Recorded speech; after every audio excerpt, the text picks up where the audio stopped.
ദൈവത്തിന് മഹത്വം. നമ്മുടെ പ്രതിദിന ആഹാരം ഓഗസ്റ്റ് 23. ഒരു അനുതാപ ഹൃദയം. ഇസ്രായേലെ, നീ മനം തിരിയുമെങ്കിൽ എൻ്റെ അടുക്കലേക്ക് മടങ്ങി വന്നുകൊള്ളുക എന്ന് യഹോവയുടെ അരുളപ്പാട്. യിരെമ്യാ പ്രവാചകന്റെ പുസ്തകം 4-ാം അധ്യായം 1-ാം വാക്യം. എൻ്റെ ഒരു സുഹൃത്ത് തൻ്റെ വിവാഹ വാഗ്ദാനങ്ങൾ ലംഘിക്കുകയുണ്ടായി. അവൻ തൻ്റെ കുടുംബം നശിപ്പിക്കുന്നത് കാണുക വേദനാജനകമായിരുന്നു.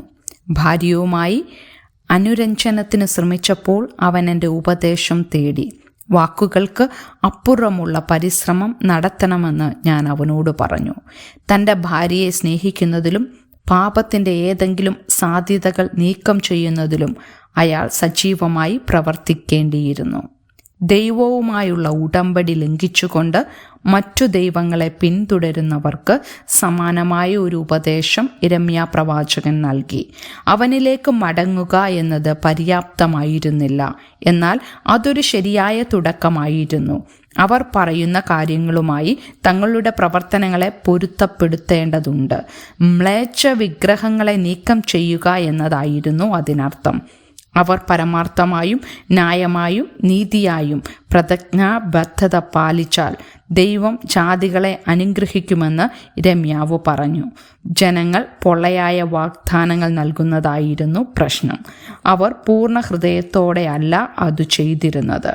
വെറും വാക്കുകളല്ല ദൈവത്തിനു വേണ്ടത്, അവന് നമ്മുടെ ഹൃദയമാണ് വേണ്ടത്. യേശു പറഞ്ഞതുപോലെ, ഹൃദയം നിറഞ്ഞു കവിയുന്നതിൽ നിന്നല്ലോ വായ് സംസാരിക്കുന്നത്. അതുകൊണ്ടാണ് മുള്ളുകൾക്കിടയിൽ വിതയ്ക്കാതെ ഉഴുതുമറിക്കാത്ത നിലങ്ങളായ തങ്ങളുടെ ഹൃദയത്തെ ഉടച്ചു കളയാനായി കേൾക്കുന്നവരെ പ്രോത്സാഹിപ്പിക്കാൻ യിരെമ്യാവ് ശ്രമിച്ചത്.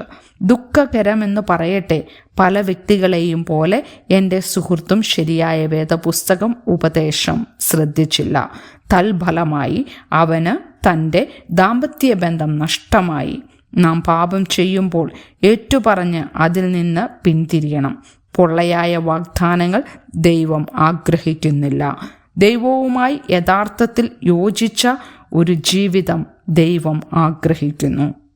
ചിന്തിക്കുക, നിങ്ങളുടെ ജീവിതത്തിൻ്റെ ഏതു മേഖലകളിലാണ് നിങ്ങളുടെ വാക്കുകൾ നിങ്ങളുടെ പ്രവൃത്തികളുമായി പൊരുത്തപ്പെടാത്തത്? എന്തുതരം രീതികളാണ് നിങ്ങൾ മാറ്റേണ്ടിയിരിക്കുന്നത്? ദൈവത്തിന് മഹത്വം.